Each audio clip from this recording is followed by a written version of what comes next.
கர்த்தருடைய பரிசுத்த நாமத்திற்கு மகிமை உண்டாவதாக. வெள்ளைப்போலம் என்கிற இந்த நிகழ்ச்சியின் வாயிலாக இந்த காலை வேளையில் உங்களை சந்திப்பதில் எனக்கு மிகுந்த மகிழ்ச்சி. ஒரு வேத வசனம் வாசிக்க கேட்கலாம். சங்கீதம் 55 22ஆம் வசனம். கர்த்தர் மேல் உன் பாரத்தை வைத்துவிடு, அவர் உன்னை ஆதரிப்பார், நீதிமானை ஒருபோதும் தள்ளாட ஒட்டார். பாருங்க, இந்த இடத்துல இது சங்கீதக்காரனாகிய தாவீது தான் இந்த சங்கீதத்தை எழுதுகிறார். அவருக்கு ஏதோ ஒரு மன வருத்தம் இருக்கு இல்லைங்களா? அந்த மன வருத்தத்துக்கு தன் ஆத்மாவை பார்த்தே அவர் பேசிக்கொள்ளுகிற வார்த்தையை போல இந்த வார்த்தை இருக்கிறது. நீங்க இன்னும் கூட இந்த சங்கீதத்தினுடைய முதல் வசனத்திலிருந்தே வாசித்து பார்த்தீங்க அப்படின்னா, தாவீது கர்த்தரை நோக்கி என்ன சொல்றாருன்னா, "என் ஜெபத்தை கேளுங்க ஆண்டவரே, என் விண்ணப்பத்துக்கு மறைந்திருக்காதீங்க, எனக்கு செவி கொடுங்க, சீக்கிரமா என்னை இந்த பிரச்சனையிலேருந்து வெளியே கொண்டு வாங்க, என் மனசு ரொம்ப கஷ்டப்படுது, எனக்கு ரொம்ப பயமும் நடுக்கமும் இருக்கு."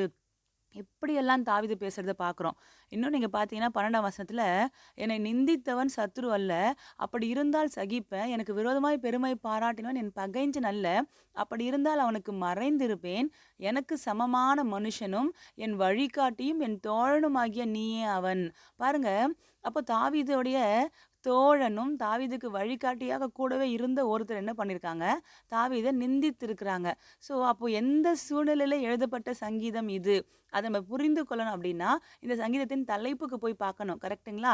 தலைப்பு தமிழ்ல எப்படி கொடுக்கப்பட்டிருக்கு அப்படின்னா, ராகத் தலைவனுக்கு ஒப்புவித்த மஸ்கீல் என்னும் சங்கீதம் என்று கொடுக்கப்பட்டிருக்கு. மஸ்கீல் அப்படின்னும்போது நமக்கு அது புரியல இல்லைங்களா? ஆனா இதுவே நீங்க ஆங்கில மொழிபெயர்ப்புகள்ல பார்க்கும்பொழுது என்ன சொல்லப்பட்டிருக்கு அப்படின்னா, ஒரு நண்பனால தாவீதுக்கு துரோகம் ஏற்பட்ட போது தாவீது பாடின சங்கீதம் என்று சொல்லப்பட்டிருக்கிறதை பார்க்கிறோம். அப்ப பாருங்க, ஒரு நண்பனால ஒரு துரோகம், அந்த துரோக பேச்சுகளை தாவீதால ஏற்றுக்கொள்ளவே முடியல.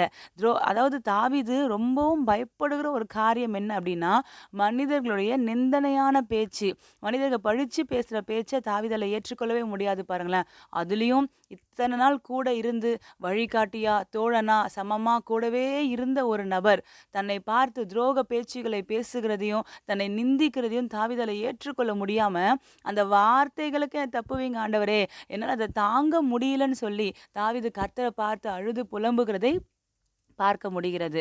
ஒருவேளை இன்றைக்கு கர்த்தருடைய ஜனமே, உங்க வாழ்க்கையில இந்த மாதிரி ஒரு பாதைய நீங்க கடந்து கொண்டிருக்கீங்களா? யாருக்காக எவ்ளோ நன்மைகள செய்தீங்களோ, யாருக்காக இவ்ளோ உதவிகள செய்து, எவ்ளோ தியாகங்கள பண்ணி, அவங்க உறவு முக்கியம் அப்படின்னு சொல்லி நீங்க முயற்சி செய்து வாழ்ந்து கொண்டிருந்தீங்களோ, அந்த நபர்களிடத்திலிருந்து அவங்க உங்கள புரிந்து கொள்ளாமல் அவர்கள் பேசுகிற துரோக பேச்சு, அவர்களிடத்தில் வெளிப்படுகிற துரோக கிரியைகள், ஒருவேளை உங்கள ரொம்ப அப்செட் பண்ணி, "ஆண்டவரே, என்னால இத ஏத்துக்கவே முடியல, எனக்கு தாங்கவே முடியல" அப்படின்னு சொல்லி ரொம்ப வருத்தப்பட்டு கொண்டிருக்கிறீங்களா?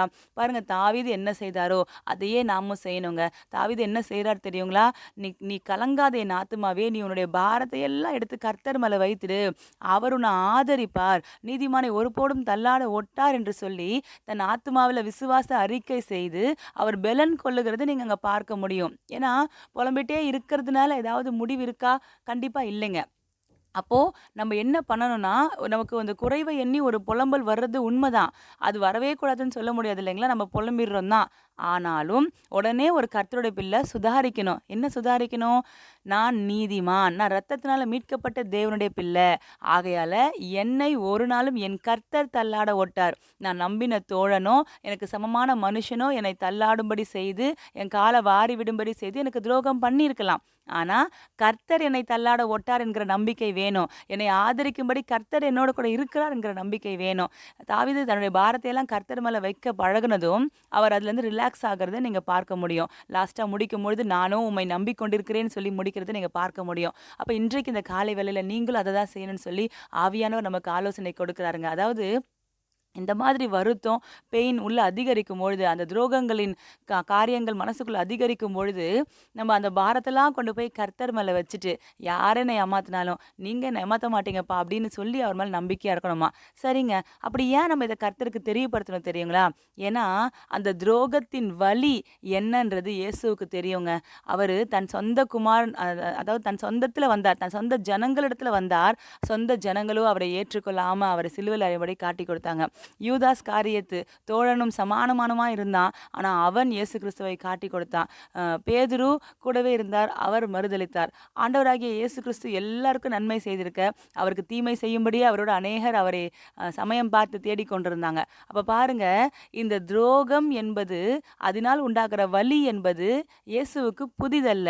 அவருக்கு அது பழகி இருக்கு. அவருக்கு தெரியும் துரோகத்தின் வலி என்ன அப்படின்னு. அதனால அவர்கிட்ட போய் இந்த மாதிரி நம்ம மனச நம்ம திறந்தோம் அப்படின்னா, நம்ம மனசுல இருக்கிற அந்த வலிய எப்படி அந்த வலியிலேருந்து எப்படி நம்ம வெளிய வர்றதுன்னு சொல்லி, அந்த இயேசு நமக்கு ஆலோசனை தந்து, நம்மை மீட்டு, ரட்சிக்க, நம்மை ஆதரிக்க வல்லவரா இருக்கிறார்.